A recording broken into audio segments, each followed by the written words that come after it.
السلام عليكم ورحمة الله وبركاته. حامد ومصليا أما بعد.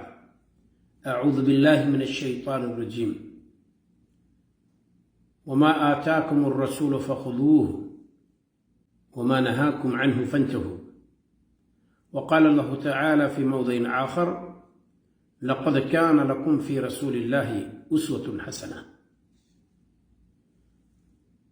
برادر الاسلام اور اسلامی خواتین، فروق حج سے متعلق کئی حلقات میں باتیں آ چکی ہیں۔ آج بھی ایک حلقہ آپ کی خدمت میں یہاں موجود ہے، اور یہ پروگرام ہمارا فیس بک جمیعت النور کا جو سرکاری صفحہ ہے اس پر نشر ہو چکا ہے۔ یہاں آپ کے حوالے حلقہ نمبر 22 ہے، اور اس سے زیادہ چیزیں اگر آپ کو دیکھنی ہے اور واقفیت حاصل کرنی ہے تو جمیعت النور کے سرکاری صفحہ پر آپ رجوع کریں، فائدے سے خالی نہیں ہوگا انشاءاللہ۔ اسلامی برادران اور خواتین، فروق حج سے متعلق جو فرق نمبر 22 میں نے کوٹ کیا ہے وہ ہے حج کے بعد عمرہ کی ادائیگی، اور اس کو فروق میں اس لیے میں نے ذکر کی ہے کہ کیا کوئی ذات ایسی ہے، لوگوں کی کوئی قسم ایسی ہے، کچھ لوگ ایسے ہیں جن کے حق میں حج کے بعد عمرہ کی ادائیگی مسنون ہے، اور کچھ لوگ ایسے ہیں جن کے حق میں نہیں مسنون ہے، اس لیے اس کو فروق حج میں نے ذکر کی ہے۔ شروع کرتے ہیں۔ اس تعلق سے لوگوں کی دو قسمیں ہیں۔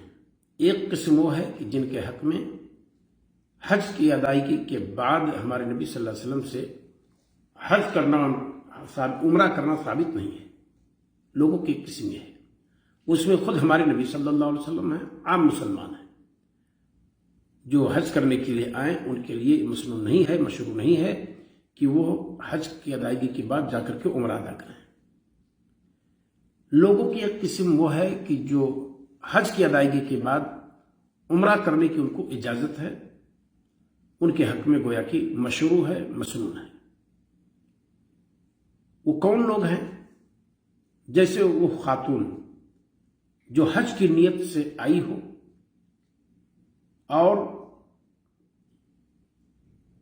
عمرہ کرنے کے دوران، یا یہ کہ عمرہ کرنے کا جو وقت ہے اس میں اس کو یمسی آ گیا، حیض کا وہ شکار ہو گئی، یا بچے کی ولادت ہو گئی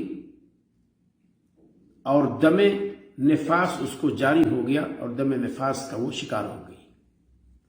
اب حیض و نفاس کے خون کا جو خاتون شکار ہو اور وہ حج کے ساتھ عمرہ نہ کر سکے جبکہ اس نے نیت کی ہو، تو حج کی ادائیگی کے بعد اس کے حق میں یہ مسنون ہے کہ وہ مسجد عائشہ جا کر، جیرانہ یا تنعیم جا کر وہاں سے احرام کی نیت کرے اور آ کر کے عمرہ ادا کر لے۔ یہی ہوا اما عائشہ صدیقہ رضی اللہ تعالیٰ عنہ کے ساتھ۔ واپسی کا جب پلان بنایا نبی کریم صلی اللہ علیہ وسلم نے تو ان کو دیکھا کہ بہت افسردہ ہے، شکستہ دل لگ رہی ہے۔ آپ نے پوچھا کیا مسئلہ ہے؟ اما عائشہ صدیقہ رضی اللہ تعالیٰ عنہ نے کہا کہ سب لوگ مدینہ واپس جا رہے ہیں حج اور عمرہ کر کے، اور میں صرف حج کر سکی ہوں، عمرہ مجھ سے نہ ہو سکا، اور وجہ یہی تھی کہ دم حیض کا وہ شکار ہو گئی تھی رضی اللہ تعالیٰ عنہ۔ اس میں خاتون کی کوئی غلطی نہیں ہوتی ہے، وہ بنات حوا پر اللہ رب العالمین نے طبعی طور پر یہ چیز لکھ دی ہے۔ بہرحال وہ معذور تھیں، لیکن وہ شکستہ دل ہو گئی تھی، اس میں کوئی شک نہیں ہے۔ نبی کریم صلی اللہ علیہ وسلم نے ان کو دل آزاری سے بچانے کی خاطر عبد الرحمن بن ابی بکر جو اما عائشہ صدیقہ رضی اللہ تعالیٰ عنہ کے سگے بھائی تھے، کہا لے جاؤ تنعیم اور وہاں سے عمرہ کی نیت کریں اور عمرہ کرا کر کے ان کو لے کر کے آؤ، فلاں جگہ ہمارا پڑاؤ ہوگا، ہم وہاں ٹھہرے ہوئے ہیں۔ نبی کریم صلی اللہ علیہ وسلم کے کہنے پر عبد الرحمن بن ابی بکر جو اما عائشہ صدیقہ رضی اللہ تعالیٰ عنہ کے سگے بھائی تھے لے کر کے گئے، اور تنعیم سے جہاں مسجد عائشہ ہے آج کل، وہاں سے اما عائشہ صدیقہ رضی اللہ تعالیٰ عنہ نے احرام کی نیت کی اور آ کر کے انہوں نے عمرہ ادا کی، اور پھر نبی کریم صلی اللہ علیہ وسلم کے پاس لے کر کے عبد الرحمن بن ابی بکر ان کو گئے۔ تو ایک ایسی خاتون جس کے ساتھ وہی مسئلہ ہو جو مسئلہ اما عائشہ صدیقہ رضی اللہ تعالیٰ عنہ کے ساتھ رہا ہو، تو وہ حج کی ادائیگی کے بعد عمرہ وہ خاتون کر سکتی ہے، اس میں کوئی شک نہیں۔ ان کے اس واقعہ میں ایسی خاتون کے لیے روشن دلیل ہے، لیکن جب اس نے عمرہ کی نیت کی ہو، چاہے وہ حج تمتع رہا ہو چاہے وہ حج قران رہا ہو۔ یہاں دو ملاحظہ ہے۔ نمبر 1، اگر حج کے بعد عمرہ کرنا مسنون عمل ہوتا، عام عمل ہوتا، پسندیدہ عمل ہوتا، تو نبی کریم صلی اللہ علیہ وسلم از خود نہ چھوڑتے، امت کے حق میں بہتر ہوتا، نبی کریم صلی اللہ علیہ وسلم اس کے بیان کرنے سے قاصر نہ رہتے۔ تأخیر البیان عن وقت الحاجہ لا یجوز، ضرورت کے وقت بیان نہ کرنا یہ شریعت میں جائز نہیں ہے۔ تو اگر یہ چیز اس چیز کی ضرورت ہوتی تو نبی کریم صلی اللہ علیہ وسلم ضرور بیان کر دیتے۔ تو نبی کریم صلی اللہ علیہ وسلم کا از خود نہ کرنا، یہاں تک کہ عبد الرحمن بن ابی بکر کا اپنی بہن کو لے کر کے جانا اور اما عائشہ صدیقہ رضی اللہ تعالیٰ عنہ کے ہمراہ ان کا رہنا اور خود عمرہ نہ کرنا، اس میں بھی اس بات کی دلیل ہے کہ ایک عام انسان کے لیے یہ مشروع نہیں ہے، اور نہ ہی یہ پسندیدہ عمل ہے کہ کوئی بھی حج کے بعد عمرہ کی ادائیگی کرے۔ ورنہ کتنی آسانی تھی، جب بہن کو لے کر کے وہاں گئے ہی تھے تو خود بھی نیت کر سکتے تھے اور بآسانی عمرہ اپنی بہن کے ساتھ عبد الرحمن بن ابی بکر رضی اللہ تعالیٰ عنہ کر سکتے تھے، جبکہ انہوں نے ایسا نہیں کیا، کیونکہ ہمارے نبی صلی اللہ علیہ وسلم کے طریقے اور آپ کے منہج میں یہ چیز نہیں تھی۔ وخیر الہدی ہدی محمد صلی اللہ علیہ وسلم، اور سب سے بہتر راستہ، سب سے بہتر میتھڈ اور طریقہ، منہج ہمارے نبی صلی اللہ علیہ وسلم کا ہے۔ 2024 نمبر پر امام مسلم رحمہ اللہ نے اس حدیث کا تذکرہ کیا ہے۔ خطبہ مسنونہ میں نبی کریم صلی اللہ علیہ وسلم ہر جمعہ کو پڑھا بھی کرتے تھے۔ فإن خیر الحدیث کتاب اللہ وخیر الہدی ہدی محمد صلی اللہ علیہ وسلم۔ غور کرنے کا مقام ہے، اس کے باوجود آج کل بہت سارے مسلمان مرد و عورت کی تفریق کے بغیر حج کر لینے کے بعد ریالین کی یعنی 2 ریال کی گاڑی سے جائیں گے اور تنعیم سے احرام باندھ کر کے آ کر کے عمرہ ادا کریں گے۔ آج کل تو مفت گاڑی بھی چلتی ہے، اسے بھی لوگ ادا کرتے ہیں خوب زیادہ۔ تو یہ ہمارے نبی صلی اللہ علیہ وسلم کی سنت میں داخل نہیں ہے، اور آج کل کے دور میں جہاں ہر جگہ بھیڑ ہوتی ہے اور حجاج اور معتمرین کے لیے دقتیں ہوتی ہیں، تو کم سے کم ہم اگر ایک کی توفیق ہمیں ہو گئی ہے تو لوگوں کے لیے بھیڑ کا سبب ہم اور آپ نہ بنیں، بلکہ ایک اگر ادا کر لیے ہیں اور ایک ہی اللہ رب العالمین قبول کر لے تو اس میں کوئی شک نہیں کہ انسان رجع کیوم ولدتہ امہ، ایسے ہی واپس جائے گا جیسے کہ اس کی ماں نے اس کو پیدا کیا تھا گناہوں سے پاک۔ الحج المبرور لیس لہ الجزاء الا الجنہ، مقبول حج کا بدلہ جنت ہی ہے، اس میں کوئی شک نہیں۔ تو ہم یہ دیکھیں کہ عمل قبول ہو جائے، یہ نہ دیکھیں کہ ہم کتنا زیادہ عمل کر لے جائیں۔ الذی خلق الموت والحیات لیبلوکم ایکم احسن عملا، اللہ رب العالمین نے موت و حیات کو پیدا کیا ہے تاکہ جانے کہ تمہیں کا بہتر عمل والا کون ہے۔ یہ نہیں کہا ہے اکثرکم عملا، تمہیں کا زیادہ عمل والا کون ہے، بہتر عمل۔ اور بہتر عمل کیا ہے؟ جب پوچھا گیا فضیل بن عیاض رحمہ اللہ سے کہ سب سے بہتر عمل کیا ہے، تو کہا ما کان اخلصہ و اصوبہ، جو خالص ہو اور درست ہو۔ کیوں؟ لأن العمل اذا كان خالصا لم يكن صوابا لا يقبل، کیونکہ عمل اگر خالص ہو اور درست نہ ہو تو قبول نہیں ہوگا۔ وَإِذَا كَانَ ثَوَابًا وَلَمْ يَكُنْ خَالِصًا لا يقبل، اور جب درست ہو پر اخلاص اس کے اندر نہ ہو تو بھی قبول نہیں ہوگا۔ حتى يكون خالصا ثوابا، کب قبول ہوگا عمل؟ جب خالص ہو اور ثواب ہو یعنی درست ہو۔ والخالص ان يكون لوجه اللہ، خالص کا مطلب یہ ہے کہ وہ عمل صرف اللہ رب العالمین کی خوشنودی کے لیے ہو، اللہ رب العالمین کو دکھانے کے لیے ہو، اللہ رب العالمین کی رضا جوئی کے لیے ہو، اللہ رب العالمین کی عبادت کی خاطر ہو۔ یہ ہے اخلاص کا مطلب۔